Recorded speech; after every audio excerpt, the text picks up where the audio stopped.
నమస్తే అండి. ఎలా ఉన్నారు? జంతికలు గాని, మురుకులు గాని చేసినప్పుడు మనం పిండి ఆడించడం అది అంటే మిల్లుకి పట్టించి తీసుకొచ్చేస్తాం కదండీ!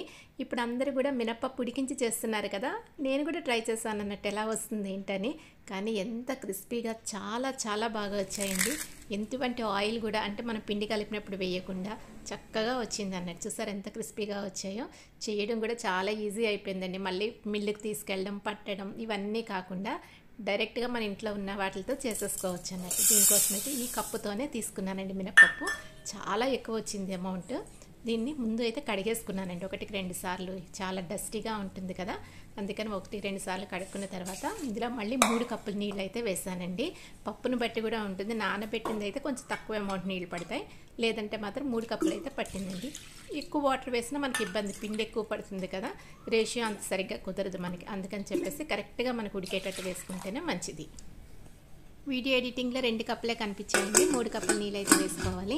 తర్వాత మనం విజిల్స్ అయితే 3 విజిల్స్ అయితే పెట్టుకున్నానండి పర్ఫెక్ట్గా ఉడకడానికి. మెత్తగా అయిపోవాలి అది మనకి. అలా ఉడికించుకోవాలి.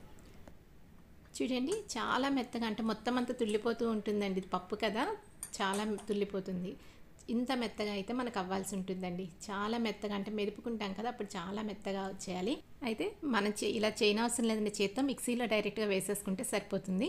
ఇలా మిక్సీలో వేసుకున్నప్పుడు కొంచెం వాటర్ అయితే వేయాలండి. అప్పుడే కదా మనకి నీట్‌గా వస్తుంది.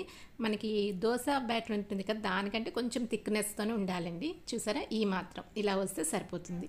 మనం ఇప్పటివరకు ఇందులో ఎటువంటి ఆయిల్ కానీ ఉప్పు కానీ ఏది వేయలేదండి. ఫస్ట్ ఈ మినపప్పు రేషియో ఉంది కదండి, 1 కప్పు తీసుకున్నాం. దానికి సరిపడేటట్టు రాగిపిండి అయితే వేసుకుంటున్నానండి. జనరల్గా మనం శనగపిండితో చేస్తాం కదండి. శనగపిండి నాకు అంత వాడడం ఇష్టం ఉండదు. అందుకని చెప్పి రాగిపిండి అయితే తీసుకున్నాను. 1:2 రేషియో వేసుకున్నానండి. 1 కప్పు మినపప్పుకి 2 కప్పుల రాగిపిండి అయితే వేసుకున్నాను. ఇందులోకే వాము, కొంచెం జీలకర్ర, ఉప్పు, కారం మనం జంతికలకి ఎలా చేసుకుంటామో అదే విధంగా వేసుకున్నానండి.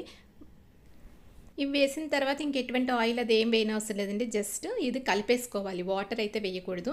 మనకి అంటే దాని కన్సిస్టెన్సీని బట్టి మనం వాటర్ కావాలంటే యాడ్ చేసుకోవచ్చు తప్ప ముందే అయితే వేయకూడదు అన్నట్టు. ఇది స్టార్టింగే మనం గట్టిగా కలిపేసుకోవడం, లూజ్గా కలుపుకోవడం అలా చేయకూడదండి. చూడండి మరీ లూజ్ కాకుండా మరీ టైట్గా కాకుండా ఈ విధంగా కలుపుకొని మూత పెట్టేసుకొని కనీసం ఒక అరగంట అన్న మనం నాననివ్వాలండి. అప్పుడే మనకి తెలుస్తుంది అన్నట్టు. ఈ పిండి అనేది మనకి ఆ మినప రుబ్బ ఏదైతే ఉందో అందులో నానుతుంది కదా! అప్పుడే మనకి కన్సిస్టెన్సీ తెలుస్తుంది.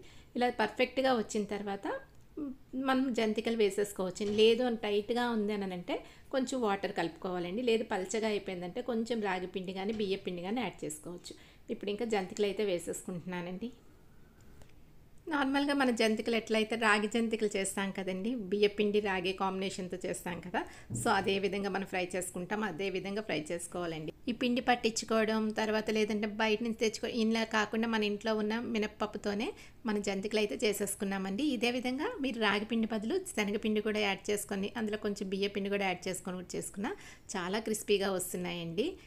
ఇంకా మనం ఎటువంటి ఆయిల్ అదేం వేయలేదు కదా, అయినా కూడా చాలా క్రిస్పీగా వచ్చాయి. అయితే కొంచెం టేస్ట్ అయితే కొంచెం తక్కువే ఉంటుంది, నార్మల్గా ఉంటుంది. మరీ శనగపిండి వేసినంత టేస్ట్ అయితే ఉండదండి. నచ్చిందా అండి వీడియో? నచ్చితే లైక్ చేయడం మాత్రం మర్చిపోకండి. Thank you for watching.